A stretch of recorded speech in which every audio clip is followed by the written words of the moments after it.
Hi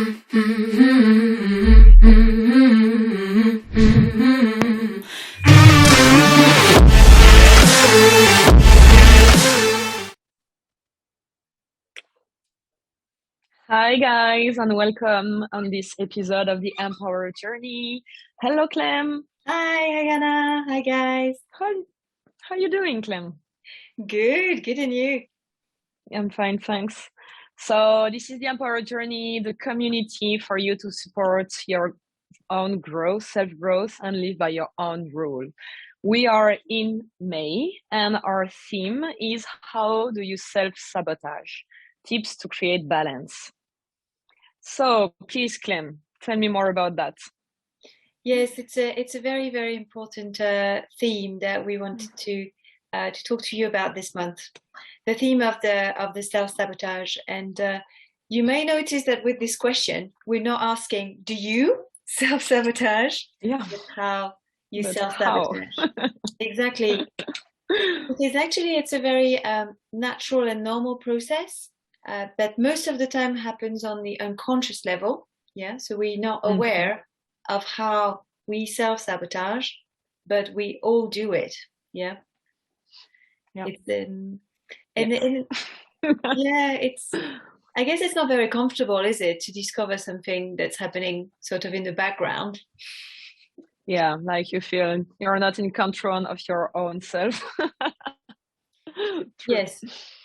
But at the same time, it's an ongoing process, like we all always go through some more steps and some more progress inside of us. And by becoming aware of more limitations internally, we're able to transcend and to go and to move towards the next step and to keep growing. So although it can seem a little bit negative, it's actually super positive because that's how you grow and you develop.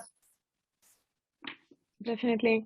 It's like it's taking responsibility of what's going on, the situation, and not blaming it on the outside. Because sometimes we tend to, it's because of people, it's because of the environment, the situation and everything. But what's really true, it's the limitations in your brain that makes you sabotage yourself. We will talk about procrastination and things like that. And taking back the power and realize that you are the one doing this to yourself. So you can change the situation. Yeah, absolutely. So even if in one way, as you were saying, it's making you realize, am I kind of in control because this happens sort of unconsciously. But it's a bit of a paradox because that's how actually you get the control back, by becoming aware of your unconscious patterns and limits and sabotage. This is how you can actually change it. So it's very, very empowering to do this work on yourself and how you self-sabotage internally. Definitely, yeah. And having the awareness of what's going on. We all know the kind of girl who's like, I date the same kind of man all the time and it doesn't go well. That kind of patterns, if you see them, you can change them. Yeah. So that's really important to be aware of what you're going through all the time and what are the thoughts that are going through your mind at this time. Yes. Definitely. And until you see it, usually you can't transcend it. Yeah. And you don't really know, you don't really understand, or you can't even realize sometimes it's a pattern before you take that perspective and you get into this seeing more clearly with this distance. And I love the book that you mentioned, written by Gay Andrews, about the big leap. About the big leap. Yeah, can you tell us about what he explains in this book? Yeah, it's talking about the limitation we can all have in our lives, and it's about how sometimes we reach like a ceiling, and we need to understand why we're reaching the ceiling. We need to understand what are the limiting beliefs that we have and everything going on through our brains to break the ceiling, grow again, until we reach the new sailing. Yeah. And that's okay. It's like, as you said, an ongoing process that we will Yeah. have our whole life, but that's okay. We can see it with money. You reach one money level, it's your salary, and you want to break it. So you need to understand what are your limiting beliefs. Okay, I'm not confident enough, or I don't ask enough for help, or all of those kind of things. So you can break the salary, have more, and then you will have another selling. So you need to do the same work again, but it's the same work. So once you've done it, you can do it again and again and again, and you will grow further and further and further.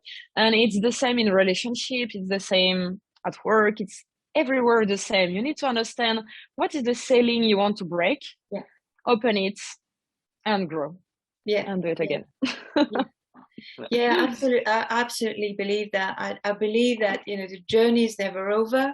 It's like if, for me, personal development is a bit like a mountain hiking kind of thing, but you never reach, you know, the destination. You never over with things. And it's actually the beauty of the journey in the journey that you're going through. So of course there's going to be the next thing, and until you're there, you can't even see that there is this next thing that you can transcend. But as you say, once you have the tools and you break the first glass ceiling, then you have access for the next step. And then when you're facing another one, you know, you have trust in your capabilities to break again this new ceiling. So the responsibility, for a lot of people, responsibility is a heavy thing, but it's actually the opposite. It's actually empowering. It gives the power back to you, to your ability to I can. It's not anyone else's fault. It's not, you know, as you said, it's easy to look at others or the world or situation and to think that everything is about them, right? And if I can't this or that or the other, it's because of them. But when you realize how much is happening actually internally, it's very, very enabling. I can, you know, thanks to that, then I can. I can and I will. True. Whatever is going on to us, I will, because I know I can reach the next level just working on myself, definitely. I like when you said, when we prepared this episode, like self-sabotage is really being on autopilot. So we are never in control when we're on autopilot. It's like our brain is controlling us with how it is wired. And what we want us to work on is, okay, I don't like how I'm wired right now. I just want to reprogram and make it better for me. So that's how we can work on sabotage and self-sabotage. Yeah, absolutely agree. That's exactly how I see it. I think, as you said as well, when we were preparing, that initially we're in a very like sort of survival mode, right? And this is the way the brain functions, really about this survival. So like sort of dealing with a crisis all the time. So we pick up this like default mode, autopilot mode. And that's why it's unconscious, and it's usually operating without even us being aware of it. And that after a while does actually stops serving a purpose, and we do not need it for our survival anymore, but yet it's there. So it's been programmed into our brain. So then there is a need for us to act and reprogram.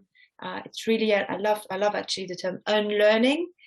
We talk about that learning, right? Learning, but sometimes there's a need to unlearn so that you can put in place a new system. So this is really what we're looking at there. And you know, there's nothing wrong with that. It's absolutely normal. Everyone, to an extent, has picked up on some dysfunctional sort of patterns and ways of functioning. Everyone sort of has an autopilot. So it's not you who's doing it wrong. I think it's important to acknowledge that, right? So don't be overwhelmed by guilt or by, you know, sort of a negative self-image. Just, you know, acknowledge it's there. All right, everyone is facing it, but now I have a choice. Do I keep that autopilot on, as you said, or what do I do to change? And it's really about what you want. Like if you're happy right now, don't change anything. Keep Yeah, your autopilot on, because it yeah, means the patterns that you're in are good for you. What we want to talk about is more about, we have as humans a reptilian brain. mm, That's how we survived until now. mm, And as humans, during our childhood, we had to create some survival strategies as yeah, well. Even if you had like an amazing childhood with loving parents and friends and everything, yeah, there was some strategies that you learned. And that's what we want to talk about, because the self-sabotage, if you had to be, for example, for me, we wanted to talk about ourselves a bit so you can better understand. I had to be an hyperachiever, and I had to keep busy all the time mm, because I'm hyperactive, and I had to keep busy, and I wanted to be more and more and more. And that's great on some levels, and on some parts of my life, that's amazing. mm, But because it's a strategies I had to, because there are two strategies I had to create. mm, Sometimes it's not helping me at all. mm, Sometimes it does the opposite. yeah, And that's what I want to unlearn. That's what I want to unlearn every day. I need to rest. So I can't be over busy all the time. I need sometimes to be more like reasonable, mm, because I don't want to achieve more and more and more. Sometimes just to be happy, I need to, okay, I'm perfect the way I am. I'm perfect where I am right now. And that's it. So that's what we want to talk, because if you self-sabotage, you won't get the result that you want, yeah, because it's counterproductive, and we wanted to say something else, and you won't be happy about it, mm, because you go through your pattern, you don't control it, and you just, mm. you need to stop, understand the situation, and make it happen differently. Absolutely, absolutely. What And are this your is, sabotage, Clem? Tell yeah, us. well, yeah. Of course, I think as you say, I think it's good to have examples so that people can understand how it happens, and we're Mm, all different. So of course, it's going to be a different flavor for one person to another. Although yeah. we can see some similarities, and this is why we choose, for this title to talk about the balance, because the balance is really is going to counteract the sabotage. Because exactly as you said, I completely agree. Sabotage is anything taken too far, and sometimes Mm, at the beginning of that is something really great. Actually, it's a great yeah. strength, like Mm, being an achiever, achieving a lot of things. Comes from a great strength of yours. You're very active, and of course you don't want to get rid of that or delete that. But taken too far, as we know, mm, hyperachieving can lead to burnout. So you actually end up not being able to achieve anything. So this is yeah. exactly how, as you said, it becomes counterproductive, and the sabotage delivers actually a completely the opposite of what it was Mm, going for. And personally, for me, the strength taken too far, mm, the biggest of my sabotage, and there are different modalities, would be my empathy. Is my empathy actually, because empathy has always been very, very natural for me since forever, since as long as I mm, can remember from childhood. And so it's an amazing trend, but taken too far, you become a people's pleaser. yeah. And Mm, you forget about your own needs, and then you become resentful, and then people don't really trust you because mm, you're always then sort of going their way and going in their direction, and not necessarily telling the truth. So they feel that you're mm, not mm, being necessarily being honest. So I had to work at rebalancing and keeping mm, my empathy as a strength, not taking it mm, too mm, far so that it becomes a sabotage for actually me and for others. Because empathy, what is empathy? It's about caring for others, right? And wanting mm, others to be better. And mm, if mm, I take that too far, it's not actually not going to happen. Yeah, it's not going to be good for me or good for others. So it's again mm, delivering exactly the opposite of what it's targeting, of its mm, objective. So so this is usually what happens in self sabotage. So we want to rebalance things. We want to rebalance mm, how the brain works, the different zones of your brain being stimulating. And if you're interested to learning more about this, we recommend that you check out the website positiveintelligence.com. There's actually a saboteur test there, actually, if you want to see what would be the modality more specifically for you of this self-sabotage. It's really interesting. Yeah. Yes. And so yeah, we were giving also some examples of other things that can be. So in a way, it's taking things too far, one way or another, right? So sometimes it's overdoing, or sometimes it's not doing enough. So thinking about maybe if that resonates with you guys, if you're listening to us, that procrastination or avoiding difficult situation, that's also a modality of sabotage, right? Oh yeah, definitely. Yeah. I have some friends that they hate conflicts. Like they really hate conflicts. So they are like, okay, no, I prefer to not say anything, to be in denial for a while, and maybe things will go okay. Nope. No, never. You need to confront things if you're an avoider. If you have like bills piling up on your table, you need to do your bills. This is sabotage. This is self-sabotaging, because for now you feel okay because you are not paying the bill, you are not taking care of this, or you don't go in the conflict. But it's gonna get worse. And it's the same with procrastination. If you really want something and you're like delaying everything for tomorrow or the day after tomorrow or the next month, you won't do anything. So this is procrastination, this is avoiding, and this is not doing enough because you're self-sabotaging yourself. So yeah, that's really important to understand, why are you procrastinating? Why are you avoiding things? Or why do you do too much? Yes. And then try to reprogram everything to really be happy with what you have. Yes, exactly. Rebalancing, recreating this balance inside of you, because actually the strength of the avoider, because we were talking about, so self-sabotage is actually a strength taken too far. The strength of the avoider, so the avoider is focusing very much on the positive, yeah.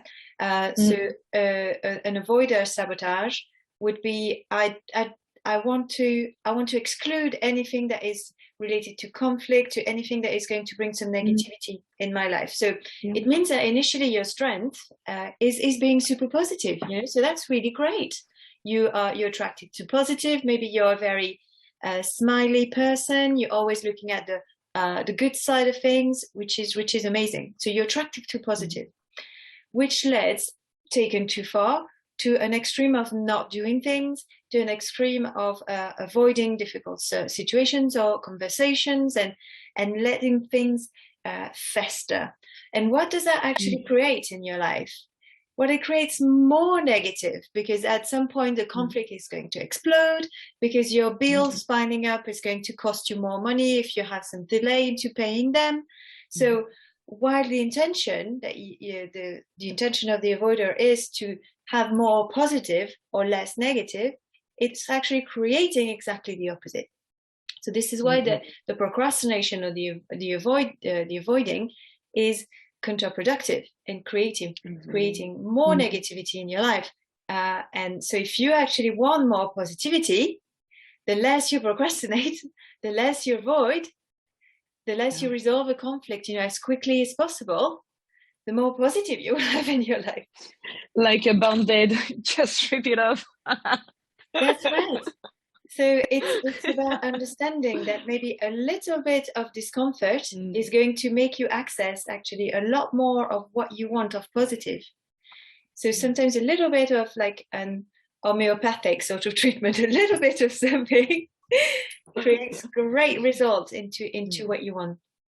And so having the awareness of that and shedding some light on that really is a life changer. Really changed completely the way you see things. That's right. So you're talking about balance. Yay! How do we balance?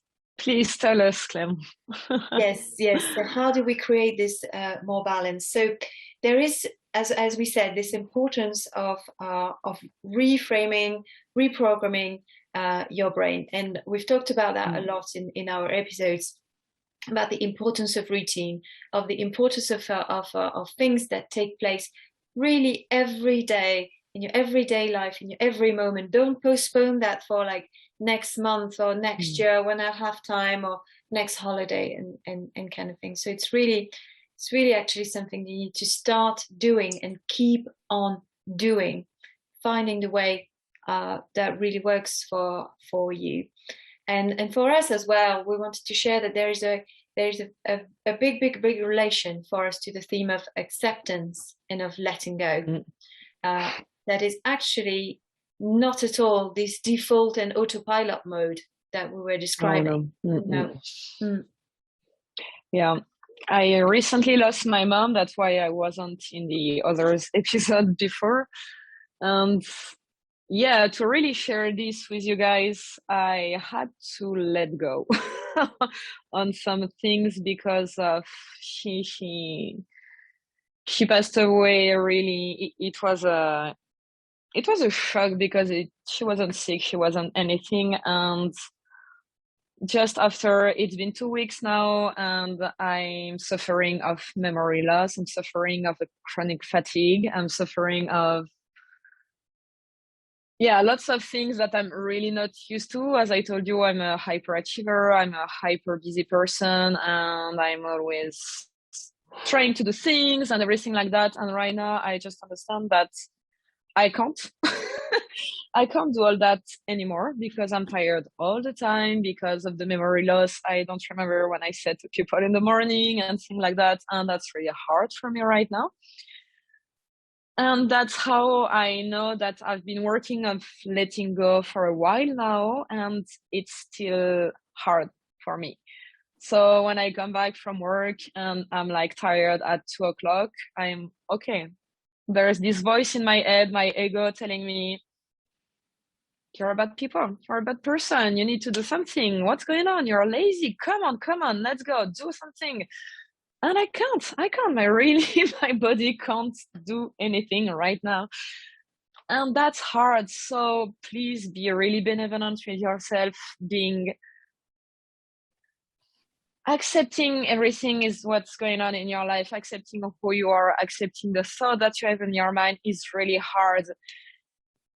Letting go of things, letting go of expectancies and all that is really hard as well. It's not how your brain is created. It's not how it's supposed to be. So this is a big effort that you have to do every day to muscle your brain to see the positivity, to muscle your brain to not, it's like really egotic. I can see that I'm God. I can do everything. Yes, you can, but in the same time, you need to, I don't know, things are going like really fast in my brain.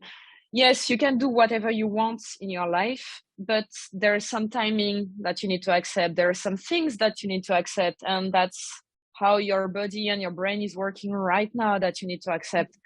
And yes, we are in control, but in the same time, we're in control of not everything. And that's this balance that we need to reach, because we can control what we think, we can control how we react of things, but we can't control the environment or the things that's happening to us. So that's really the difference that we need to understand. And yeah, we need to just make our ego shut up sometimes because it's really not benevolent, and it's really crazy what's going on in our brain. Absolutely. Yes. Yeah. Yes, and it's so amazing, you know, that you're with us today, and you're just so amazing. It's wonderful. Thank you. I'm trying to do my best right now.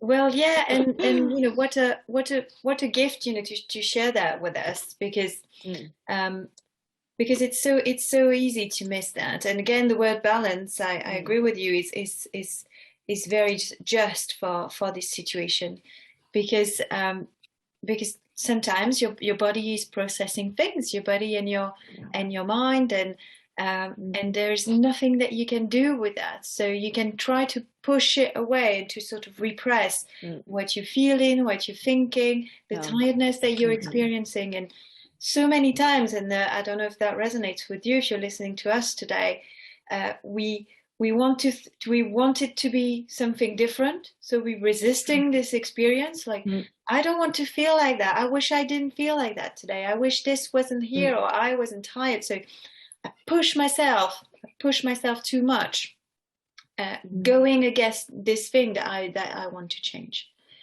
So rebalancing for me is really about this, about how do you accept actually that your body is telling you right now, I need a nap. Yeah. It's not in your agenda. It's not in your, it's not how your day was planned. It's not, or maybe in the evening you arrive and you were going to do this, and this and that. And no. I was talking to a client actually this week who gave me this concept apparently that she heard of recently that I found really, really interesting. She's she tends to be quite restless, and it's very difficult for her to do nothing or to rest. And she's heard about the term stress laxing. So that's when you're in your free time and you're supposed to be relaxing, but you actually find a very difficult word puzzle to do, or a Sudoku, and you're like, I'm relaxing. Or I know. in her case, she was giving the example of doing some crochet, but doing some super complicated patterns, in the crochet that she was doing. So she wasn't actually doing nothing, and she wasn't actually relaxing. And I think this is the kind of things that we need to become more and more aware. Like, do I need to be relaxing? And can I actually really be relaxing and not like, I'm going to be running? You sure? That might not be the right time. On the contrary, I know some people that are, I'm lazy. I'm a lazy person, I'm an introvert. So it's okay if I don't do anything outside of work. Yes. And at some point they are like, time is going too fast. I haven't done anything in the last few years. Yeah. And it's the same process. Yes. Know what you want and see if what you're doing is according to your dreams and to whatever you want. Because they were like, oh my God, I need to do some things. I need to have a social life. I need to go outside and be with nature. I need to stop thinking that I'm a lazy person and be whatever I want to be. So there's always every time it's unbalanced, you need to find that balance again, because we need everything. We need to work because we need to pay our bills. We need to go outside and see some people. We need to rest. We need to sleep. We need to eat. We need to do all of these things to be happy and to be balanced. So just check where you're not balanced in your life. Check which areas of your life you're not happy with. Just that. Where I am not happy in which areas of my life, and try to do something. If you're tired all the time, try to do a nap or try to go sleeping earlier. And on the contrary, if you're like, okay, I don't do anything, I don't have any friends, just go out, grab a drink some evening or even some afternoon and chat with the people around you. Just see that. Take the distance in your life to see what's not giving you pleasure or what's not making you happy in your life. Yeah, absolutely. Every time you're in extremes, and the example that you give is great. I'm a lazy person. That's it. That's exactly a limiting belief. Like, it's like set in stone. There's nothing I can do about it, kind of thing. And it ended up like, okay, I've got a good excuse then not to do anything. So if you're not doing anything, then that's another extreme of it's the other side of the scale of doing too much, right? So again, there's some rebalancing that you need to be doing. Yes, it's important to rest and it's important to do nothing, but if you're always doing nothing, there's something wrong too. Absolutely. And sometimes those limiting beliefs are quite subtle, and we don't actually realize how they limit ourselves. So I think this is a great example of how it can happen, and there are some very subtle ways sometimes that actually really have an impact on your mindset in a negative way, in a limiting way, setting you for failure, setting you for negativity, and really usually they're blaming you. They usually have like I never or I always don't or things like that. They're very categoric and permanent. And you know, and your brain is going to believe that this is how the brain works. Unfortunately, whatever you tell your brain, as you were saying when we prepared the episode, you know, your brain won't make the difference between what's happening in reality and what you're imagining or what you think. Yeah, it's triggering, it's creating the same chemical and physical response and the same feelings and thoughts. Yeah, so whether you're thinking it or you're living it, same for the brain. It's the same. Yeah. So it really have a huge impact on you. Yeah, the same with the question you ask yourself. There is Anthony Robbins a lot. He wrote a book on that about the powerful questions.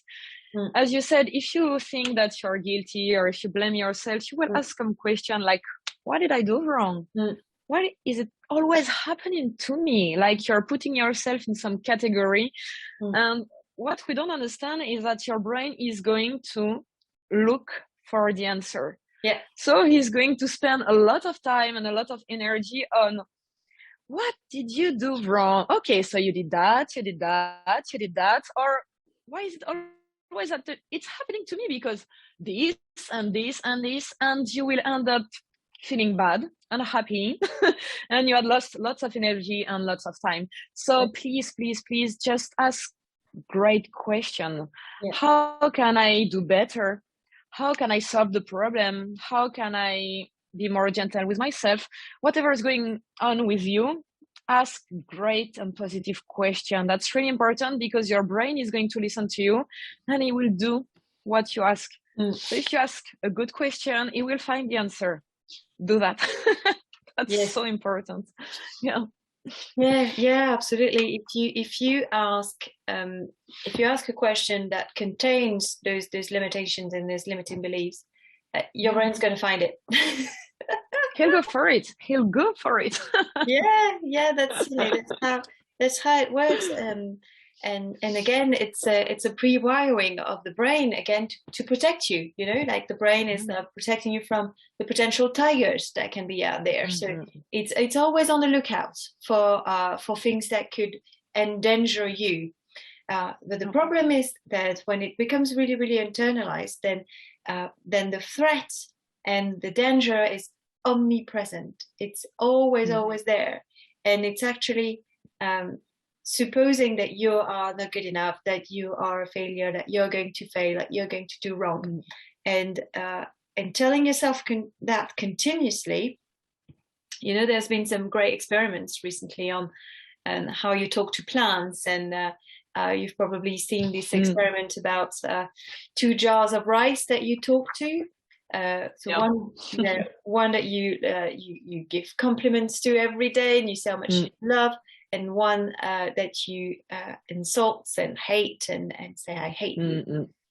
And what science has been proving is that it's actually the water into both the plants and the cooked rice that actually carries a message, and energetically what you send, the message that you send with the intonation of your voice, with the meaning of the words, etc., impact drastically the plant, the life force of the plant, of the rice. So can you imagine what it does to humans? Yeah. Wow. And we do that to ourselves unconsciously. Yeah. So by reprogramming, by changing this phenomenon that happened inside of you, you necessarily create a more favorable outcomes for yourself. That's true. I'm still amazed with the result with placebo effect. Like when you take a placebo, if you don't know it, it works it works a lot. Mm. But even if you know that's a placebo, just because your brain is taking the med, drinking the water, having some effect, it also works. So whatever you tell yourself, be gentle, do it with love, do it with benevolence, and that's really important. Every time you see yourself blaming yourself or criticizing or yourself or the situation, it's the other, it's my mom, it's my brother, it's my boss, or it's the situation, I'm an unlucky person and it's because of the economics, the politics. Just stop it and just take time to realize what's going on through your mind and find a great way of thinking. Find something powerful and empowering. That's really important. Yes, absolutely. And in any case, it can't hurt, it can't hurt to bring more positive, whether you're, because, initially maybe we were a little bit doubting and you're like, oh, what's that going to change? Just try it. What hurt can it do? No hurt. It can only bring more positive to you. So it's really worth trying and continuing, sort of putting it into place for your day. Yeah, absolutely. And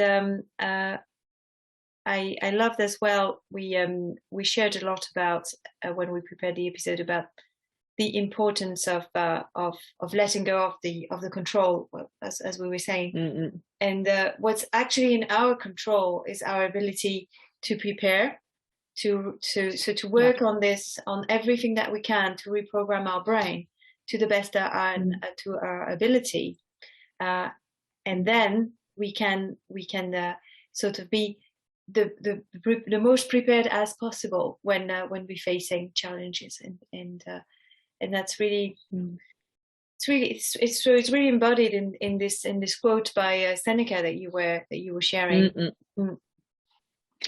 Yes, how to create balance. Seneca was saying luck is when preparation meets opportunity.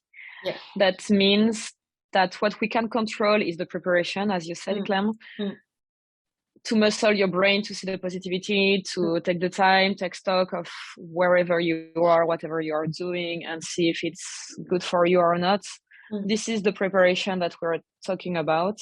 But the opportunity, it's not in your control. What you can do is go outside and meet people, and maybe one of this person is going to give you the opportunity. Sometimes it's going to be like a letter in your mailbox.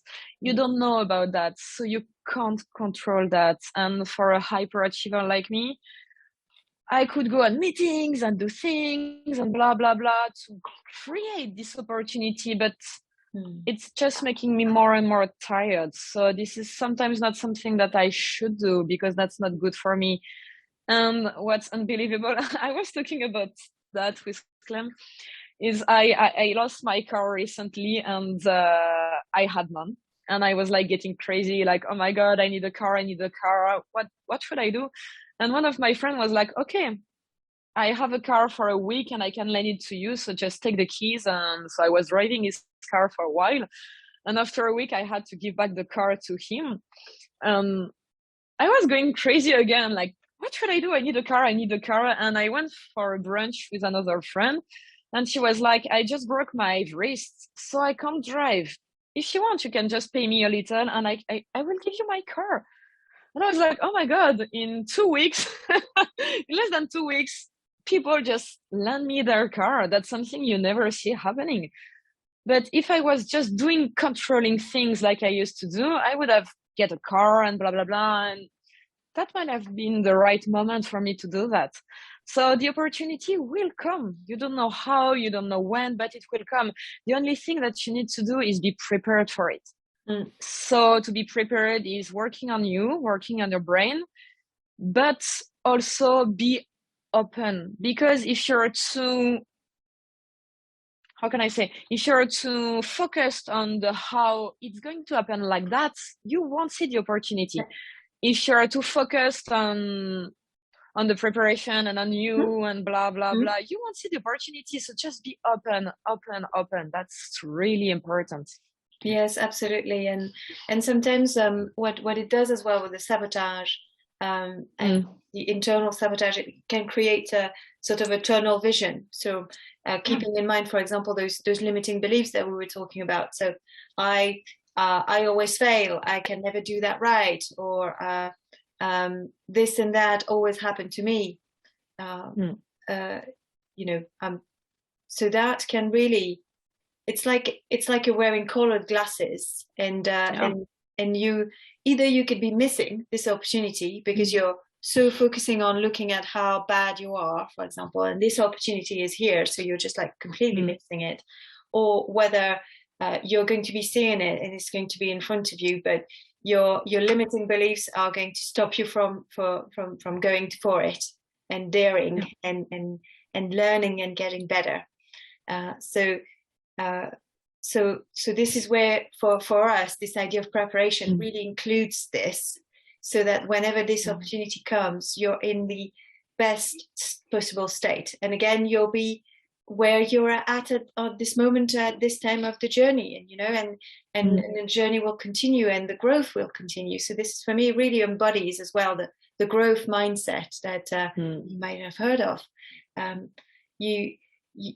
by doing your best, and doing your best is really finding this balance for you, being really, really aware of your great strengths and how you sometimes push them too far and take them to an extreme level, and rebalancing that. Then when the opportunity comes, you're at your best possible state to go for it. And so it's funny how Seneca is really shedding a really different light onto luck, isn't it? Like it's what is that? What is luck actually? What we call luck? As you said, we don't control this opportunity, but if we are as prepared as we can, that's going to turn in our favor. So we're going to get lucky. So I think it's a very powerful way to actually define luck. True. What was really important to me as well to find this balance was to give back what's not mine, what's not me. Like others' actions and others' opinions are not your responsibility.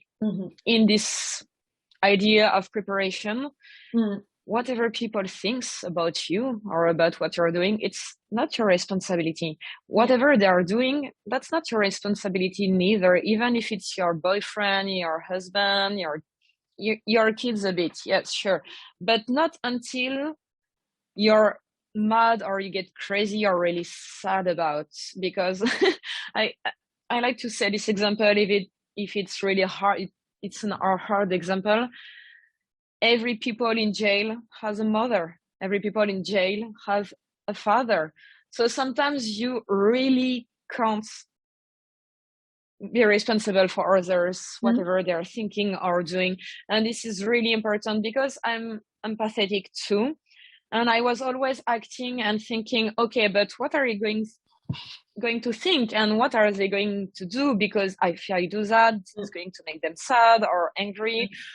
And no, that's not my problem, and that's not your problem neither. You need to take care of you. You need to understand what's good for you. And sometimes it's great for people to find their boundaries as well. Because if you do something or say something and the other get angry, maybe it's a good thing because they will have to work on their angriness. And that's great. That's good for you because you're respected yourself. And that's good for the other to have anger and to work on their anger. So that's really important for you to find this balance as well on, do I want this because society wants me to have this? Do I want this because my mother or my father told me this is good for me? Or do I want this because that's truly good for me and I know it from my inside, from my guts? So please really take stock every time on why you want things and why you want to do this. And sometimes if it's from others, just give it back. And if the feedback from others is not good for you, give it back as well. That's not your problem. That's not a problem for you. Yeah. Well, yeah, of course, this really resonates with me, having had this dance with the pleasing others and taking it's like you're stealing the responsibility for others, And it's, you know, it's not, you can't do it for them. You can't do it for them. And everyone is dealing with their own sabotage, with their own internal sabotage, and there's nothing that you can do about what's happening with others. The only thing that you can do is work on yourself, doing this preparation work on you. And this comes by accepting, respecting your needs, your desires. This is what I want. This is what I need. This is what my body is telling me. And by doing that, you're being authentic, and so you're also allowing, giving permission to others to do the same. Yeah. So by responsibility and taking your own responsibilities is very, very empowering for others as well, because it's an invitation for them to do so too. Yeah. I'm not going to solve out your problems. Yeah. I can't. It's for you to do so. It's for you to do so. Yeah. I could try as much as I wanted to, and I wouldn't be able to. So there's no, it's counterproductive again. Yeah. So being very, very authentic, and again, there might be some temptation to avoiding conflict, to avoiding difficulties. But again, look at things this way. It's you'd rather face a little bit of a difficulty rather than a huge difficulty if you let things fester. So it's really worth being brave and authentic, respecting yourself as well as respecting. There's a mutual respect when you do that. You respect your needs and you respect others in their ability to take their responsibility. So it's really, really, really respectful, actually. Yeah. And you want authentic relationships. Yeah. You want with you, with the others, with your life. So this is really important to embrace who you are, to embrace your desires, and go through all those limitations that you can see in your life, all those patterns that are created, and that's not the true life in the end. Yes, absolutely. And it's so easy as well, and that's something we wanted to remind you of. It's so easy for the mind to dwell on the negative. So confronting to relationships, for example, it's so easy to go round and round and think about a conversation and, oh, I should have said this and he would have said that, and sort of ruminate a conversation that went wrong or went difficultly with someone, because the mind is programmed, as we said, it's the reptilian brain programmed to focus on the negative to protect us. Yeah, it's a very survival tendency. But when we do that, the problem with this is, as we said, so the brain relieves or leaves a situation that's negative. So it's creating more stress in your experience. It's creating stress in your body, etc., etc. So that's the default sort of mode, autopilot sort of mode. So the dance to reprogram your brain is not just once, okay. I need to stop thinking about this conversation. Yeah, all right. So for some people that works, or some situations that's going to work, and you're going to be able to come out of it.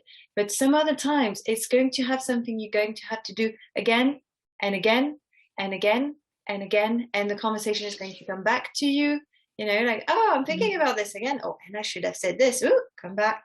Retrain.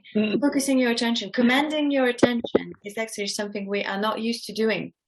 And it takes time. And by doing that continuously again and again and again, this is a continuous training, then this is how you achieve this rebalancing of the brain. Yeah. The ego in your brain is in control right now. You need to get it back. So every time there's something in your mind that you don't like, that you don't want to, that's making you unhappy, that's giving you weird feelings that you don't want to have, take the control back. Take stock of it and take the control back. It could be like going back through your breathing, like how am I breathing right now? It could be, there's great NLP exercise to stop thinking about a conversation that you had.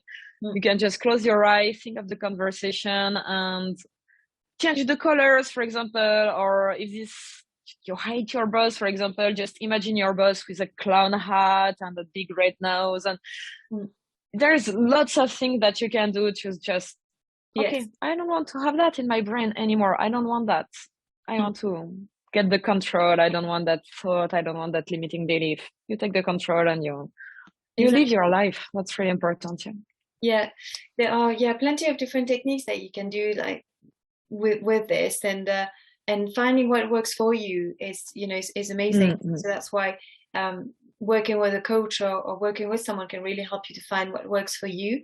And usually it is about this. It's about so for example, the brain in rehearsing a conversation over and over again, or imagining what others think of me. Ooh, that could go on forever, because you're never going to know. There's never going to be an answer to this. There's not a definite answer. Okay, this is what others think of me. No, they could be this, they could be that, they could be this. So the mind is dwelling on that so much because it's never over. Yeah. And it's much harder for the mind to dwell onto something positive, such as remembering a beautiful sunset. Yeah. Because there isn't anything to look for. There's no mystery or nothing bizarre to look for. While if you're looking for answers, you could be going on and on and on and on. So a way to stop this is actually to create your own answers. Okay, this is it. I decide that, and I'm telling break my the mind, pattern. this is how it is. So there are different ways like this to really sort of stop these patterns, and you might need to do that several times. So don't get discouraged if you try once and you're like, oh yeah, but it's come back again. Again, as much as you need to.